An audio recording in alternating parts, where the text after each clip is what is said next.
Pessoal, tudo bem? Um grande abraço para você ligado aqui no LAC Concursos. Pois é, moçada, Edenilson Moraes está na área e se derrubar é pênalti. E a gente vai continuar o nosso processo pedagógico para deixar você muito bem qualificado, para deixar você competitivo para este concurso. Vamos lá então, moçada, com foco, com fé, com força, com determinação que a gente vai chegar lá. Muito bem, a gente vai analisar hoje a economia colonial. Durante esta aula faremos uma abordagem das principais características da economia colonial da América Portuguesa ao longo dos séculos XVI, XVII e XVIII. Falaremos, por exemplo, sobre a plantation açucareira, falaremos também sobre a economia mineradora e as demais atividades econômicas que potencializaram a exploração mercantilista feita por Portugal nestas terras. Mas antes da gente começar a falar especificamente sobre a economia colonial, a gente precisa compreender os antecedentes, o processo histórico que levou à ocupação das terras brasileiras pelos portugueses e sua exploração econômica. E quando a gente fala de antecedente desse processo de colonização, é claro que a gente tem que se reportar à expansão marítima e comercial, processo histórico também conhecido como grandes navegações. Quem foi mesmo o pioneiro nas grandes navegações? Foram os portugueses, por uma série de fatores: centralização política precoce, apoio da burguesia mercantil, ausência de guerras, posição geográfica favorável, uma série de fatores contribuíram para que Portugal fosse o pioneiro das grandes navegações. Na procura de novas rotas de comércio, o grande interesse de Portugal era encontrar uma nova rota que os levasse até as Índias. O comércio das especiarias, as especiarias, os temperos, os condimentos que eram encontrados lá nas Índias. Pimenta do reino, cravo, noz moscada, gengibre, entre outros importantes produtos, e aí que tinham um grande mercado lá no continente europeu. Então os portugueses vão lançar a mão do chamado périplo africano, que consistia em contornar o litoral africano para chegar até as Índias.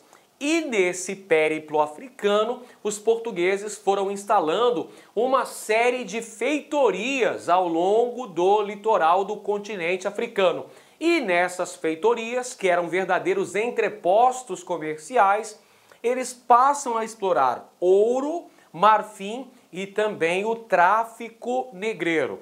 Vale dizer que os espanhóis, que saíram atrasados aí na corrida, nessa expansão marítima, alcançaram resultados mais expressivos antes dos portugueses, porque em 1492, Cristóvão Colombo, navegante genovês, a serviço da Espanha, chegou à ilha de Guanahani, na América Central. Esse fato representa o chamado descobrimento da América, na verdade a conquista do Novo Mundo pelos espanhóis, o que por sua vez criou um entrevero, uma disputa envolvendo as duas coroas ibéricas, Espanha e Portugal, pela posse desses novos territórios. Essa disputa começou a ser solucionada através da assinatura de tratados de limites. E o principal desses tratados foi aquele assinado em 1494, na cidadezinha espanhola de Tordesilhas. Esse é o famoso Tratado de Tordesilhas, que dividia o mundo, dividia as terras descobertas e por descobrir entre as duas nações ibéricas, Portugal e Espanha. Foi traçada uma linha imaginária a 370 léguas a oeste da ilha de Cabo Verde. O que estava a leste da linha de Tordesilhas pertenceria a Portugal. O que estava a oeste de Tordesilhas cabia à Espanha. E aí nós temos na sequência as conquistas portuguesas. 1498 é a chegada de Vasco da Gama a Calicut, na Índia, numa expedição extremamente lucrativa para a coroa portuguesa. 2 anos mais tarde, um outro navegante português chamado Pedro Álvares Cabral aportou no litoral do território que seria posteriormente conhecido como Bahia. Essa é a chegada dos portugueses ao território brasileiro, a esquadra cabralina, 22 de abril de 1500, chegando no litoral brasileiro, no litoral do território que seria posteriormente conhecido como Brasil. E quem faz o registro da descoberta é o escrivão-mor da esquadra de Cabral, Pero Vaz de Caminha, a famosa Carta de Caminha, relatando todos os principais acontecimentos ao longo da viagem de Cabral até chegar ao Novo Mundo, até empreender a conquista portuguesa, a celebração da primeira missa no Brasil pelo Frei Henrique de Coimbra e tudo mais. Essa carta foi remetida para o rei de Portugal, Dom Manuel o Venturoso, olha só. E nessa carta, Pero Vaz de Caminha relata tudo aquilo que os portugueses encontraram nos primeiros contatos com os povos nativos desse território, os denominados indígenas.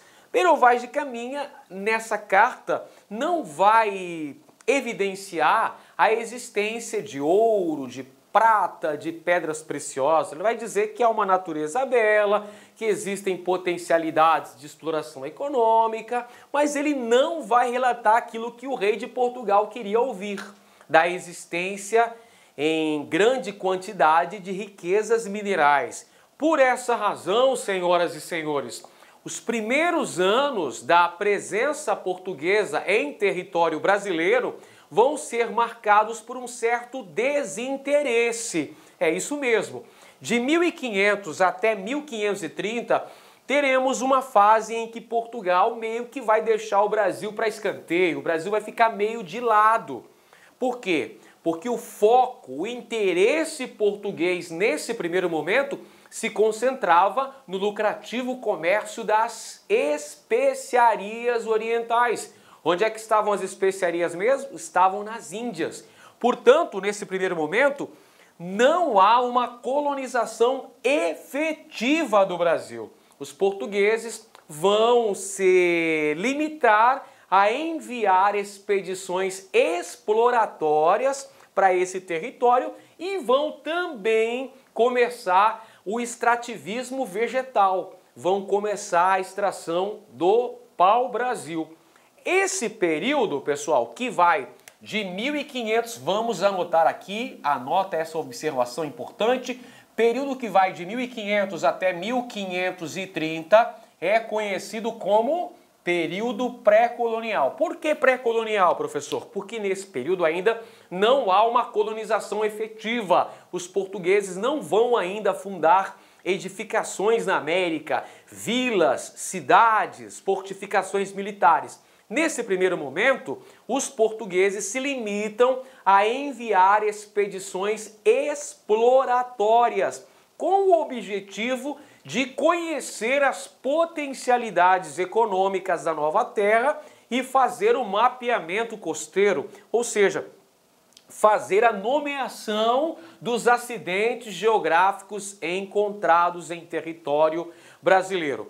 E aí, nessas investigações econômicas, os portugueses vão se deparar com a existência em grande quantidade da madeira do pau-brasil, do Ibirapitanga dos indígenas. Pois é, vai começar a exploração do pau-brasil, que vai se dar com as seguintes características. Escambo. O que é o escambo, professor? Está aqui na imagem para você ver. Olha aqui o português aportando no Brasil, entregando um espelho para o indígena. Essa é a famosa relação de escambo, é uma relação de troca, na medida em que o indígena iria trabalhar para o português. Presta bem atenção, não é? É um trabalho, é uma atividade livre, é uma atividade remunerada, na medida em que o indígena recebe uma bonificação pelo seu trabalho. Que bonificação é essa? São os presentes, são as quinquilharias, as bugigangas que os indígenas recebem dos portugueses. Espelhos, metais, miçangas, talheres, etc. e tal. Produtos que dentro de uma ótica mercantilista não tem nenhum valor, tem valor muito pequeno, aliás, mas que dentro de uma ótica indígena, de desconhecimento desses materiais, tinham um valor sentimental muito grande. Perfeito? Então essa relação de trabalho, como é que chama mesmo? Chama escambo. O indígena cortava a madeira, empilhava essa madeira, carregava nas feitorias. As feitorias eram os grandes armazéns que serviam para armazenar, para guardar a madeira que depois seria carregada nos navios e enviada para Portugal. O pau-brasil era utilizado basicamente no tingimento de tecidos, hein, pessoal? O pau-brasil era utilizado principalmente para o tingimento de tecido, para as manufaturas têxteis lá na Europa. Tudo legal? Então, essa relação de trabalho livre era chamada de escambo. Por isso que a gente pode dizer que os primeiros contatos entre os colonizadores portugueses e as populações nativas se deu numa certa cordialidade, um caráter até certo ponto amistoso. Tem uma relação econômica entre portugueses e indígenas neste primeiro momento, eu estou dizendo, dentro do chamado período pré-colonial. Outra característica aqui da extração do pau-brasil era o estanco, ou seja, o monopólio régio de Portugal sobre o direito da extração da madeira, ou seja, só teria legitimidade a extração de madeira pau-brasil autorizada pelo rei de Portugal. Grupos privados até poderiam participar dessa atividade, como foi o caso do grupo econômico chefiado por Fernão de Noronha, o famoso Fernando de Noronha, que é nome de uma ilha paradisíaca no Nordeste brasileiro. Pois é, ele era um cristão novo que tinha um grupo econômico e estabeleceu extração de madeira nessa região. Ilha São João, atual Ilha de Fernando de Noronha. Grupos particulares que tinham a autorização do rei de Portugal através do chamado estanco e pagavam os impostos para o rei de Portugal. Então, quem não tivesse essa autorização e ainda assim saísse a madeira, seria contrabando, como foi o caso dos franceses que fizeram incursões ao litoral. Por exemplo, na área que mais tarde deu origem ao Rio de Janeiro, os franceses estiveram fazendo relações econômicas com os indígenas, extraindo pau-brasil. Então isso é considerado pirataria, contrabando. Perfeito? Os portugueses construíram uma série de armazéns ao longo desse litoral, onde se extraía o pau-brasil. Esses armazéns eram chamados de feitorias. Serviam tanto para o armazenamento da madeira, quanto para o abastecimento das embarcações portuguesas que vinham da Europa, passavam aqui na América, não é? Faziam uma espécie de pit stop, reabasteciam e iam em direção à África e também ao Oriente, à Ásia. Tudo bem? Então aí as feitorias no litoral. Só que aí, pessoal, nós temos uma disputa pelas terras do Novo Mundo. Os países que não haviam participado da divisão do Novo Mundo, a assinatura do Tratado de Tordesilhas, começaram a reivindicar sua porção de terra aqui na América, como foi o caso da França, com o rei Francisco I. O cara queria ver o testamento de Adão, que dava direito só a portugueses e espanhóis de explorarem economicamente o Novo Mundo. Portanto, os franceses começam a fazer incursões ao litoral do Novo Mundo, vão atacar no litoral brasileiro e vão fazer relações comerciais com os povos indígenas, vão fazer contrabando do pau-brasil. Isso começa a prejudicar os interesses de Portugal, que vai, por sua vez, dar início a um processo de policiamento do litoral brasileiro, enviando as expedições guarda-costas. Olha só, os portugueses tentam aí proteger as costas brasileiras, enviando expedições que deveriam patrulhar onde? O litoral brasileiro. Só que o litoral brasileiro, como os senhores bem sabem, é bastante extenso. os portugueses não conseguiam, de maneira eficaz, policiar todo esse litoral. Então o contrabando continuava a existir. Aí, nesse contexto histórico, o rei de Portugal, Dom João III, o colonizador, resolve então dar início à colonização efetiva das terras brasileiras. Ocupar para não perder. Isso é o que falava o rei de Portugal, Dom João III. Ocupar para não perder. Por que essa expressão, professor? Porque os portugueses veem ameaçadas as suas pretensões de consolidar a posse do Novo Mundo diante dos ataques, das invasões promovidas por piratas e corsários franceses, que vão atacar no litoral brasileiro.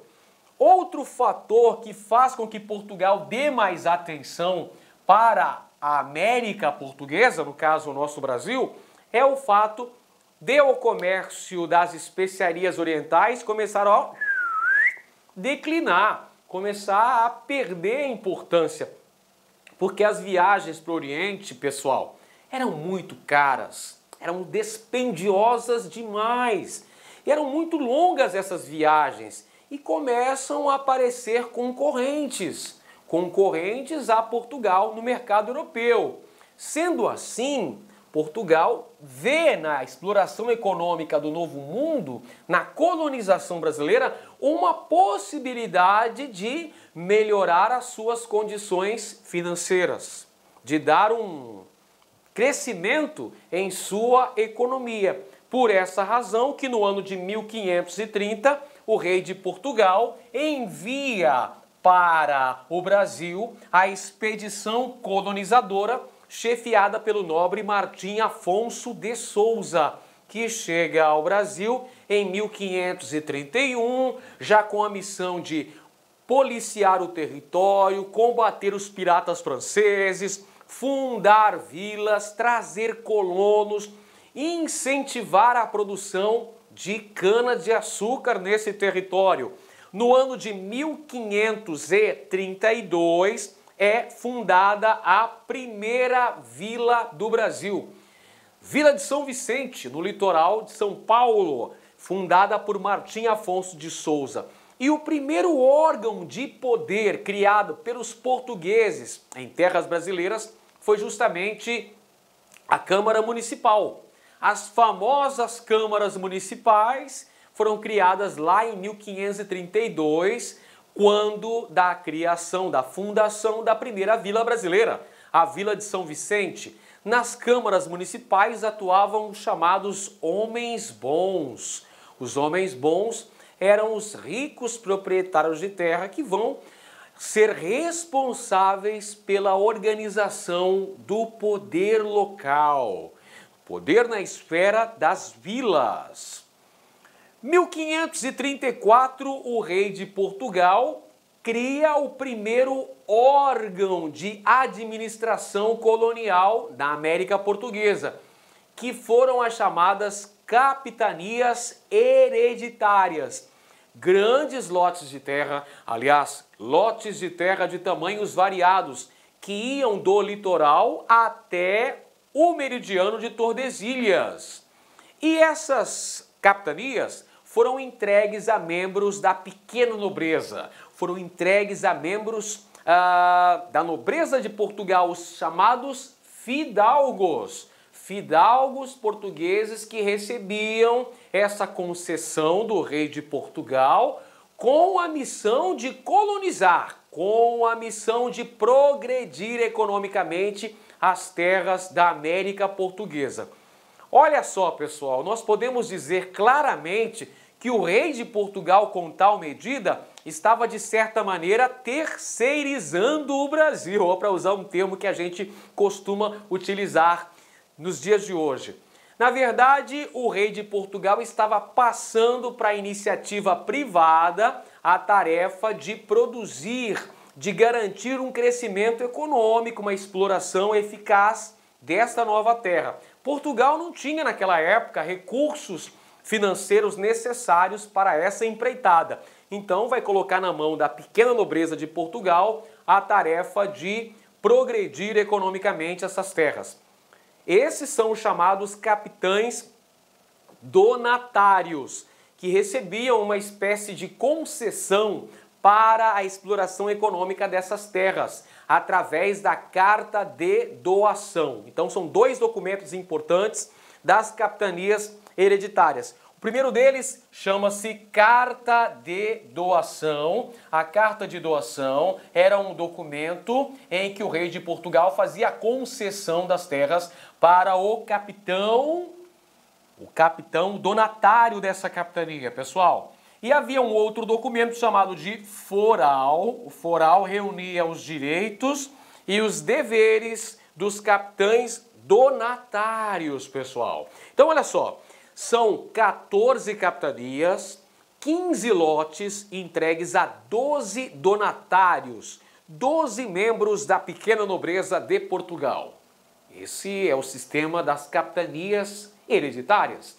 Das 14 capitanias hereditárias, pessoal, apenas 2 tiveram resultados satisfatórios. Só 2 capitanias prosperaram, moçada. Foram as capitanias de São Vicente, que pertencia a Martim Afonso de Souza, no seu segundo lote, hein? E a capitania de Pernambuco, administrada por Duarte Coelho. E as outras 12, professor? As outras 12, moçada, olha só, faliram. As outras 12 não tiveram resultados eficazes. Por que razão que não progrediram as outras 12? Por uma série de fatores. O território muito longo, pessoal, a falta de intercâmbio entre as capitanias, a ausência de um apoio estatal, um apoio metropolitano por parte da coroa portuguesa, com a criação de linhas de crédito para financiamento da produção, ataques indígenas, ataques de piratas, descaso de alguns donatários. Por exemplo, teve donatário que nem deu as caras aqui pelo Brasil. O cara nem veio para cá, moçada. Ou seja, nem se importou em colonizar a capitania da qual ele recebera a concessão. Por essa razão, o sistema das capitanias hereditárias não foi bem sucedido. Aí o rei de Portugal resolveu centralizar a administração. Ele extinguiu as capitanias, professor? Não, ele não extinguiu as capitanias. Ele criou um órgão centralizador da administração colonial. Esse órgão era chamado de Governo Geral. Pelo regimento de 1548, o rei de Portugal, Dom João III, o colonizador, resolveu então nomear Tomé de Sousa para o cargo de governador-geral desse território. E junto com o governador-geral vinham três secretários, vamos dizer assim, né? 3 funcionários da burocracia estatal portuguesa. O provedor-mor, responsável pelas finanças, olha aí. O ouvidor-mor, responsável pela justiça. E o capitão-mor, que tinha a incumbência de promover a segurança, a defesa do território. Os 3 primeiros governadores gerais, anota aí, Tomé de Sousa, que trouxe os padres jesuítas, trouxe colonos, incentivou o cultivo de cana-de-açúcar, instalou o primeiro bispado do Brasil, pessoal, trazendo Pero Fernandes Sardinha, o primeiro bispo do Brasil. E olha só outra característica importante do Tomé de Sousa. Em 1549 fundou Salvador, na capitania da Bahia, meu rei. Na Bahia de Todos os Santos, fundada Salvador para ser a sede administrativa colonial. A primeira capital do Brasil, Salvador, fundada, portanto, em 1549 por Tomé de Sousa, o primeiro governador-geral do Brasil. O segundo foi Duarte da Costa, pessoal. Duarte da Costa enfrentou uma série de problemas durante sua administração. Conflitos entre colonos e jesuítas por conta da escravização do indígena. Os jesuítas queriam catequizar os índios. Nós temos também os ataques dos franceses em partes do litoral brasileiro, como por exemplo na Baía da Guanabara, onde foi instalada a França Antártica, uma colônia francesa huguenote nesse contexto histórico. E o terceiro governador-geral da América Portuguesa foi Mendes Sá. Mendes Sá foi o responsável pela expulsão dos franceses da Baía de Guanabara, pessoal. Mendes Sá, juntamente com seu sobrinho, Estácio de Sá, fundaram em 1º de março de 1565 a cidade de São Sebastião do Rio de Janeiro. Perfeito? Então são os 3 primeiros governadores gerais do Brasil. Nesse contexto aí que Portugal vai instalando os alicerces da exploração econômica, da colonização da América Portuguesa, a doutrina que Portugal vai seguir é a do mercantilismo. Pois é, o mercantilismo aí, esse conjunto de princípios e doutrinas econômicas que vigorou durante a Idade Moderna. Portugal vai explorar economicamente esse território através do chamado Pacto Colonial. O que é o Pacto Colonial aí, tio Ed? Explica melhor essa bagaça aí, meu querido. O Pacto Colonial, galerinha boa, era o direito de exclusividade da metrópole em explorar economicamente a sua colônia. É isso aí. A metrópole explorava economicamente a colônia. Direito de exclusividade. A colônia fornecia matérias-primas, metais preciosos e a metrópole, por sua vez, fornecia para a colônia produtos manufaturados, escravos provenientes da África também. O Pacto Colonial visava garantir o favorecimento da economia metropolitana. O objetivo principal do Pacto Colonial era garantir o entesouramento da metrópole, garantir economicamente o faturamento da metrópole. Bom, nesse contexto aí, pessoal, a primeira grande atividade econômica desenvolvida pelos portugueses em terras brasileiras foi o cultivo de cana-de-açúcar.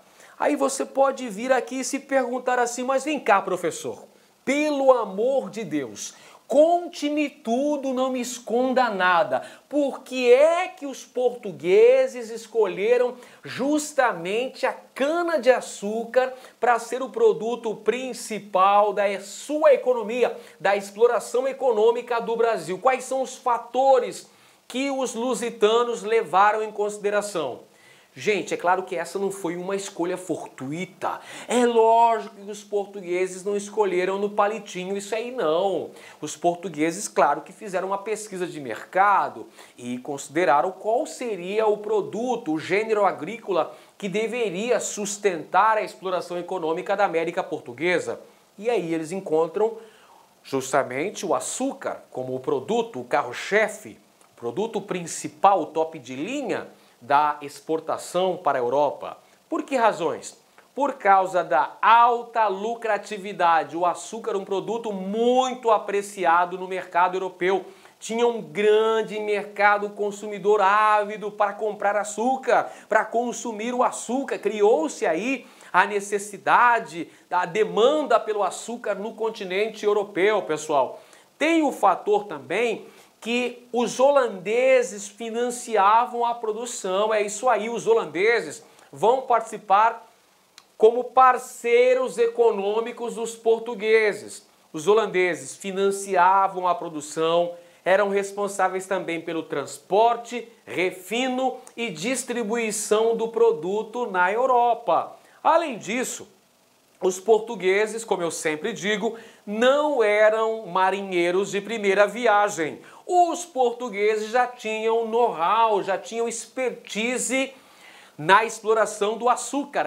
Eles já produziam açúcar, já cultivavam cana-de-açúcar em suas ilhas atlânticas. Na Ilha da Madeira, na Ilha dos Açores, na Ilha de Cabo Verde, essas 3 ilhas portuguesas, os nossos amigos lusitanos já cultivavam cana-de-açúcar, galera. Já tinham conhecimento pleno na produção de cana-de-açúcar, já possuíam experiência nessa atividade.